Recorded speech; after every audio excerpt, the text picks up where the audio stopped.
जय श्री हरि विष्णु, राधे राधे। दोस्तों, आप सभी का मेरे चैनल में बहुत बहुत स्वागत है। आज हम आपके लिए इंद्रा एकादशी व्रत की पौराणिक एवं प्रामाणिक व्रत कथा लेकर आए हैं, जो पितरों को अधोगति से मुक्ति देने वाली होती है। आइए सुनते हैं व्रत कथा।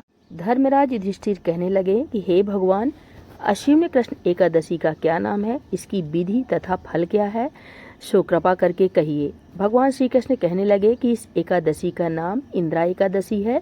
यह एकादशी पापों को नष्ट करने वाली तथा पितरों को अधोगति से मुक्ति देने वाली होती है।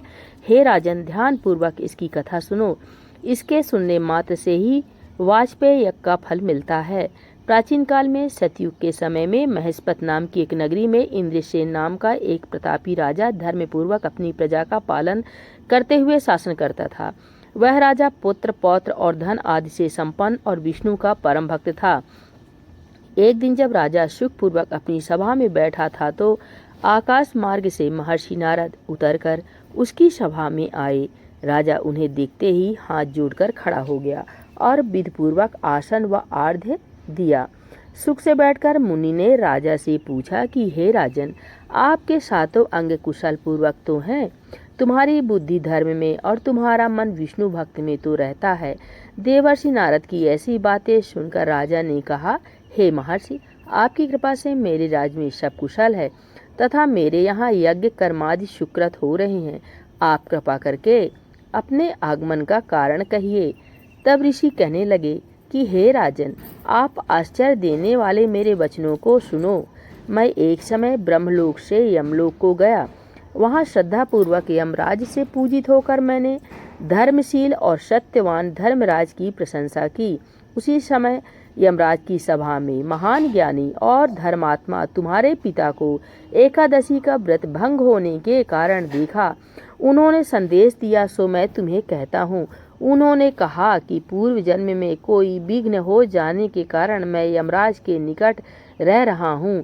सो हे पुत्र, यदि तुम अश्विनी कृष्णा इंद्रा एकादशी का व्रत मेरे निमित्त करो तो मुझे स्वर्ग की प्राप्ति हो सकती है। इतना सुनकर राजा कहने लगे कि हे महर्षि, आप इस व्रत की विधि मुझसे कहिए। नारद जी कहने लगे, अश्विन माह की कृष्ण पक्ष की दशमी के दिन प्रातःकाल श्रद्धा पूर्वक स्नान आदि से निवृत्त होकर पुनः दोपहर को नदी में जाकर स्नान करो। फिर श्रद्धा पूर्वक पितरों का श्राद्ध करें और एक बार भोजन करें।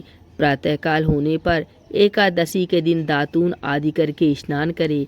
फिर व्रत के नियमों को भक्ति पूर्वक ग्रहण करते हुए प्रतिज्ञा करें कि मैं आज संपूर्ण भोगों को त्याग कर निराहार एकादशी का व्रत करूंगा। हे अच्युत, हे पुंडरीकाक्ष, मैं आपकी शरण में हूँ, आप मेरी रक्षा कीजिए। इस प्रकार नियम पूर्वक शालिग्राम की मूर्ति के आगे विधि पूर्वक श्राद्ध करके योग ब्राह्मणों को फलाहार का भोजन कराए और दक्षिणा दे।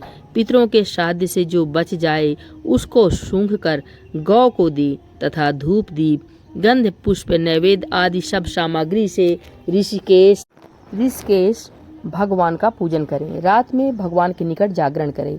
इसके पश्चात द्वादशी के दिन प्रातःकाल होने पर भगवान का पूजन करके ब्राह्मणों को भोजन कराएं। भाई बंधुओं, स्त्री और पुत्र सहित आप भी मौन होकर भोजन करें। नारद जी कहने लगे कि हे राजन, इस विधि से यदि तुम आलस रहित होकर इस एकादशी का व्रत करोगे तो तुम्हारे पिता अवश्य ही स्वर्गलोक को जाएंगे। इतना कहकर नारद जी अंतर्ध्यान हो गए। नारद जी के कथनानुसार राजा द्वारा अपने बांधवों तथा दासों सहित व्रत करने से आकाश से पुष्प वर्षा हुई और उस राजा का पिता गरुड़ पर चढ़कर विष्णु लोक को गया। राजा इंद्रसेन भी एकादशी के व्रत के प्रभाव से निष्कंटक राज्य करके अंत में अपने पुत्र को सिंहासन पर बैठाकर स्वर्गलोक को गया। हे युधिष्ठिर, यह इंद्रा एकादशी के व्रत का महात्म्य मैंने तुमसे कहा। इसके पढ़ने और सुनने से मनुष्य सब पापों से छूट जाते हैं और सब प्रकार के भोगों को भोग कर बैकुंठ को प्राप्त होते हैं। बोलिए एकादशी भगवान की जय, श्री विष्णु भगवान की जय, श्री लक्ष्मी नारायण भगवान की जय। हर हर महादेव।